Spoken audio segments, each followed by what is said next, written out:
Bet you I can hit this note. No, please don't.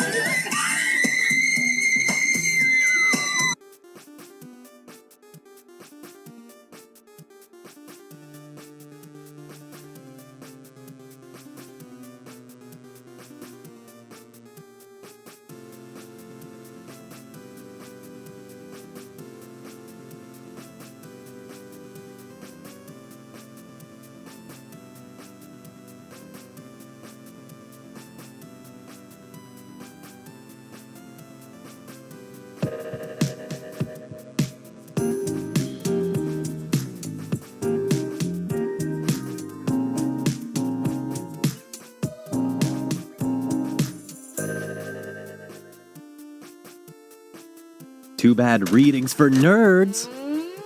Am I going to die? I'm going to die. I'm not ready to die. But maybe it would be nice. Peaceful, relaxed. You don't have to do things when you're dead. Is McDonald's still open? They're open 24/7, right? Crap, it's too late for a McGriddle. Wait, don't they serve breakfast all day now? Dang, dude, I'ma get some pancakes. Serve those here. We don't serve those here. Okay, so McDonald's was closed. I guess I'll die hungry. Oh yeah.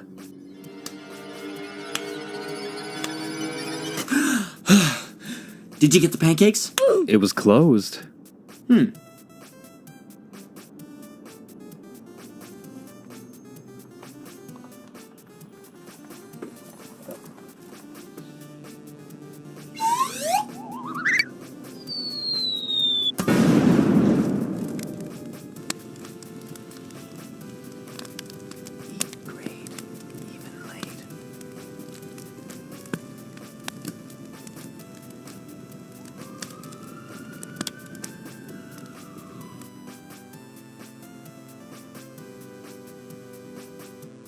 A warning and said he contacted you about everything, and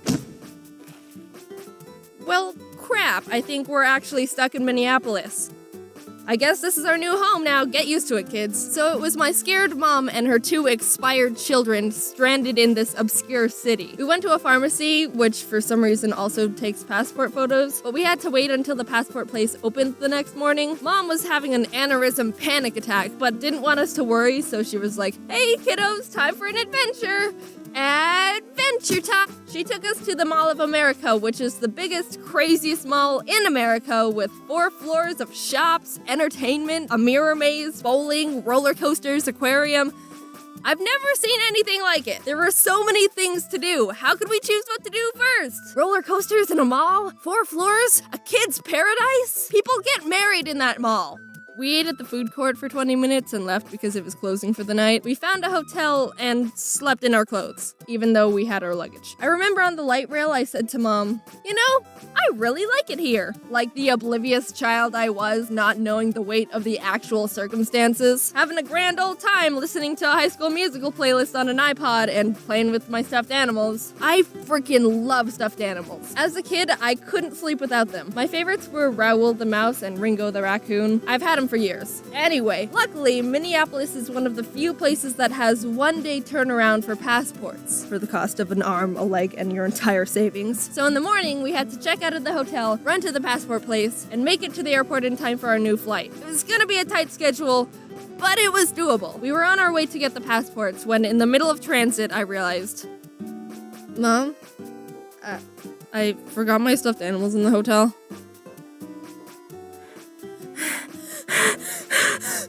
But no, it's all right. I don't need them. It's okay, really. It's not a big deal. I left Raoul and Ringo in the hotel, and Mom was already having a mental stress breakdown, and I was not at all wanting to contribute to any more of that. But Mom, being the kick-butt awesome parent she is, defeatedly pulled out her phone.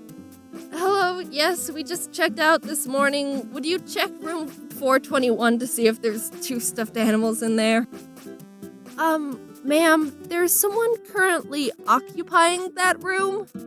And that was super weird to hear because we literally just left the hotel. How did someone already fill up the room? Turns out we just called the wrong hotel, so we got transferred to the right one, and they said they'd hold them for us to quickly pick up. So now the schedule was arrive at the passport place right as it opens at 8 a.m., get passports, run back to the hotel to grab Raul and Ringo, rush to the airport before our 1 p.m. flight, and I'd also like to point out that the last shuttle to the airport leaves at 12 p.m., so if we miss that shuttle, we're screwed. Remember, things were different back in the days of 2012 BU.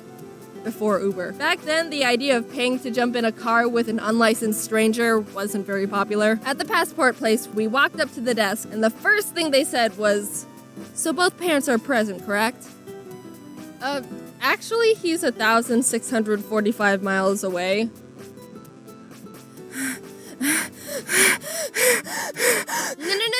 There was a solution. We could get in contact with Dad, send him a form to fill out, get it notarized, which means legalized by a notary, which means a person licensed by the government approves it, which...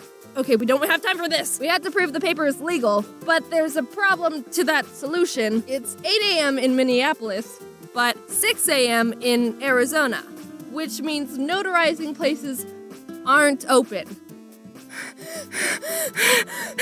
Now, my mom knows a lot of people, and one of her best friends is actually an accountant, which means she can get it notarized when she goes into work and get it sent back super quickly.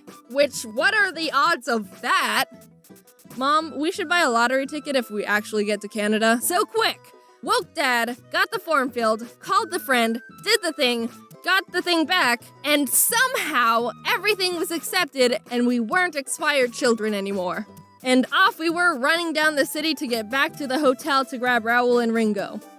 Okay, I'm gonna insert a tiny story detail. We left our luggage at the hotel so we wouldn't have to be dragging it everywhere, which means we would have had to get back to the hotel anyway, but it's much more intense to think that grabbing the stuffed animals was an extra step we didn't have time for, so we're gonna continue. We were sprinting to catch the light rail. Jax and I were running ahead, and for some reason Mom's knee started hurting and she started slowing down.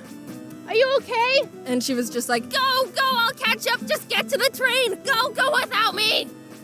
We made it. We sonicked into the hotel, grabbed Raul and Ringo, and the luggage we were already coming back for, reached the shuttle before it left, and finally fell into the airport. Yay.